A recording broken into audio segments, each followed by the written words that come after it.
こんにちは、おがしゅんです。今回の動画はいつもの日常の Vlog とは違います。今回は漫画を愛する私がおすすめする漫画を紹介したいと思います。日本が世界に誇る文化、漫画をこの動画をきっかけに知ってもらえたら嬉しいです。では最後までご覧ください。最初に紹介する漫画は日本では知らない人はいない、世界でも大人気の漫画ワンピースです。この漫画、視聴者の方も多く知っているんじゃないでしょうか。この漫画、日本の漫画界を代表する漫画です。こちらの漫画のあらすじを簡単に説明すると、この麦わら帽子をかぶった少年モンキー D ルフィが海賊王を目指し、一つなぎの大砲ワンピースを探す物語です。その冒険の中で個性豊かなキャラを仲間にして強力な敵と戦い成長していく王道系少年漫画となっています。迫力のある戦闘シーンやクスッと笑えるギャグシーンなどたくさんの見どころがありますが、その中でも私がおすすめするのが感動の名シーンです。ワンピースには数々の名シーンがあります。僕もワンピースには何回も泣かされました。たくさんある感動シーンの中でも特に僕がおすすめするのがサンジが父親であるゼフと別れる際の名シーンです。このサンジの最後の一言に胸が熱くなりました。僕も大人になって親元を離れる際、父親に同じセリフを言いました。そのくらい好きなシーンです。皆さんもこのシーンを見たら絶対感動するはずです。またワンピースには魅力的なキャラクターがたくさんいますが、その中でも僕は主人公ルフィの兄エースが大好きです。エースはすごく弟思いで優しくて、そして何よりも強いキャラクターです。僕もエースみたいな存在の人になりたいなと思っています。他にもいいキャラがたくさんおり、ストーリーも面白いのでぜひワンピース読んでみてください。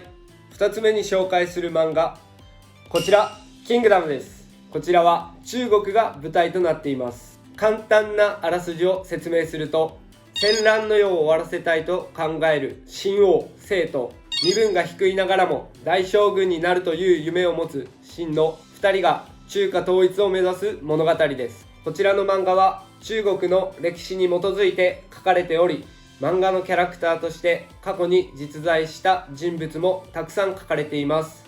中華統一の過程を楽しみながら読める漫画となっております。キングダムの見どころは、主人公のシンが夢のためや仲間の思いのためにどんな逆境にも立ち向かい乗り越えていくところです。そんなシンの姿に鳥肌が立ちます。男性の視聴者の方は戦や戦闘シーンが大好きな人が多いと思うので、そういった方にぜひおすすめしたい漫画となっております。また先日動画でも見に行ったキングダムの映画も面白いのでぜひ見に行ってください。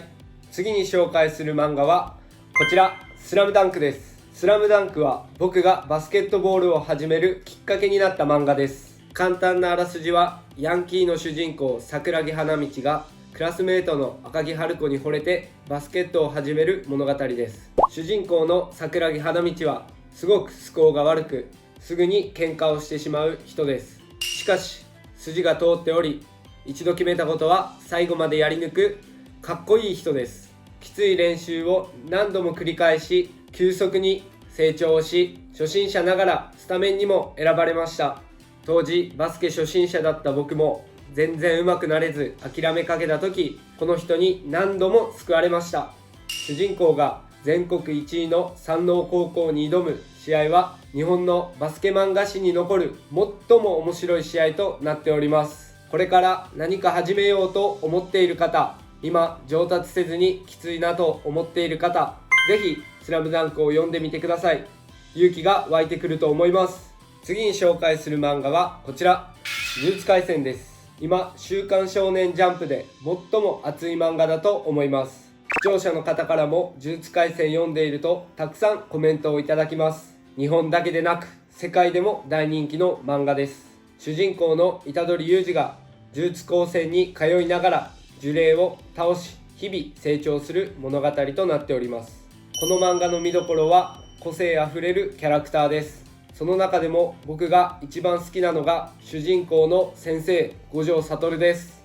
作中最強のキャラクターであり、ビジュアルもかっこよくて見ている多くの人を虜にしています。他にも個性豊かなキャラクターがたくさんいて、海外の人がコスプレをしている映像をよく見ます。皆さんも読んだら必ず推しができると思います。ぜひ呪術廻戦読んでみてください。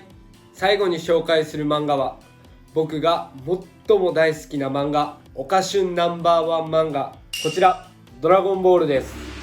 数ある日本の漫画の中でも本当にこの漫画が大好きです。簡単なあらすじは、主人公の孫悟空が7つ集めると願いが叶うボール、ドラゴンボールを探す物語です。冒険をしていく中で様々な邪悪な敵と出会い、激闘を繰り広げるバトル漫画となっています。この漫画の見どころは、鳥山明先生が描く絵の素晴らしさです。日本の有名な漫画家の人たちも鳥山明先生の絵を称賛しています。僕は日本で最も絵がうまい漫画家だと思っています。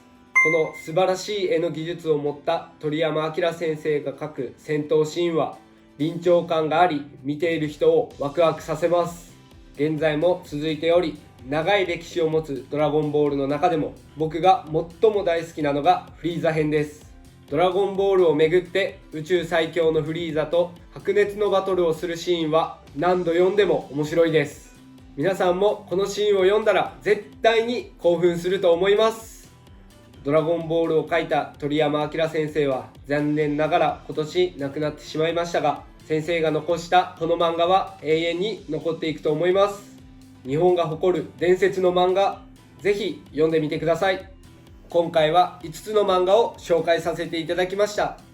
どの漫画もそれぞれ面白いので、ぜひ読んでみてください。また日本には他にも素晴らしい漫画がございますので、ぜひ読んでみてください。最後までご清聴ありがとうございました。漫画最高！